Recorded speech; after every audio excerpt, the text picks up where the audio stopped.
briefly review today's agenda. So the first topic we will focus around today is validating target genes within OmicSoft Lance. So if you have a target gene on mind and you can look at it across different disease conditions, different time points, treatments, etc., which are coming from different public repositories. And using this, you can then generate box plots, heat maps, scatter plots. This will help you better understand your target gene. In addition to that, we will talk about creating custom groups or custom data queries. Here, you can use existing omic data to group the samples and then generate queries around your target gene based on its expression, based on its mutation status, and so on. So using this, you can then generate survival curves, scatter plots, alternate splice views, etc. And lastly, we will go and talk about how to search for specific projects in OmicSoft Lance, where you might be interested in discovering a set of biomarkers that are relevant to a drug treatment, or biomarkers that are disease specific or cell line specific. And you can then display these results in the form of volcano plots, box plots. And so these are the topics that we will be covering today.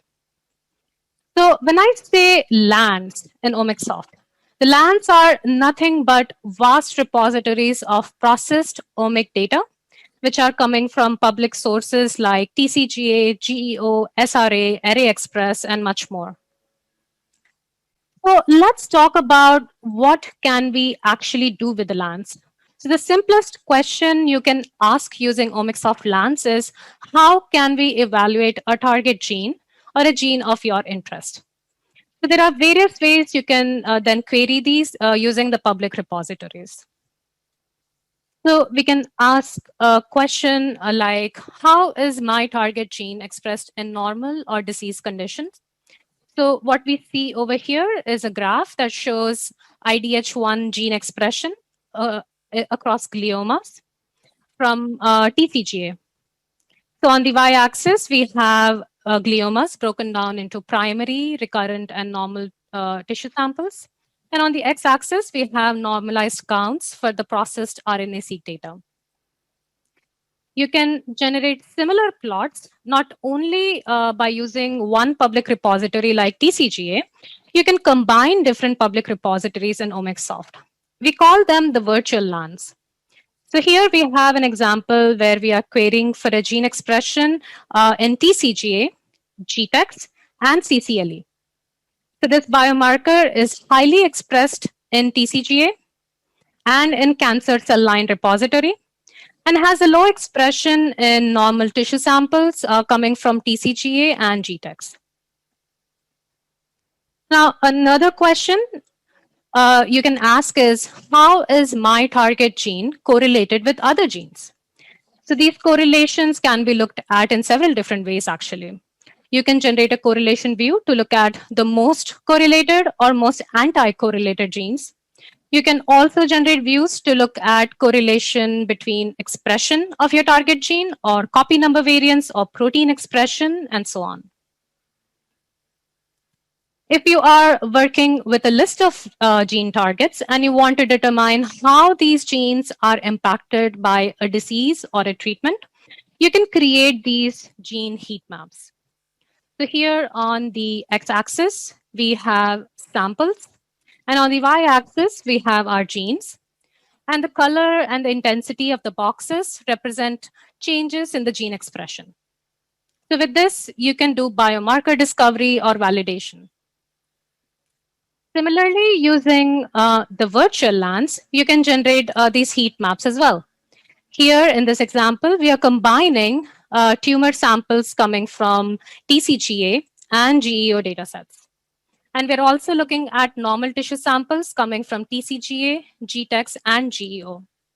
So this gives users like you the flexibility to combine the information from various public repositories, which you can then leverage for your research.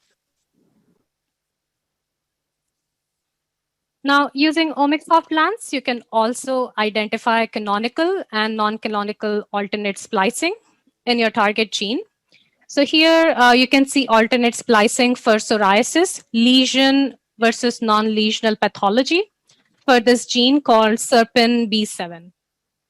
Now, such view will allow users to discover novel physiological functions or pathologies as well. On top of this, if you are working with pharma companies and you want to generate survival curves to estimate, let's say, drug regime or patient survival, patient recovery, you can use Omics Studio for that as well. Here in this example, we are looking at survival data for mutation status of IDH1 gene in different glioma samples. And you can generate these custom groups for your samples and then plot them as bar graphs or survival plots or scatter plots as well. Now, in addition to looking at the omic data itself, you can generate queries to look at the target gene with respect to pre-computed comparisons. We can generate a list of all differentially expressed genes from a particular public project or a pre-computed comparison. You can easily generate a volcano plot like this one, which we typically see in a lot of published studies. So here on the upper right-hand corner and left-hand corner, you can identify the most significant genes that are either upregulated or downregulated. We can also look at the expression of target gene across different time points or doses for drug treatment in a pre-computed study and generate these scatter plots. So here we can see on the x-axis, we have the gene expression. And on the y-axis, we have the treatment regime for the drug vedolizumab, where the ulcerative colitis patients were treated at different time points. And finally, I want to briefly mention about our newest addition to OmicSoft LANs, which is the single cell LAN.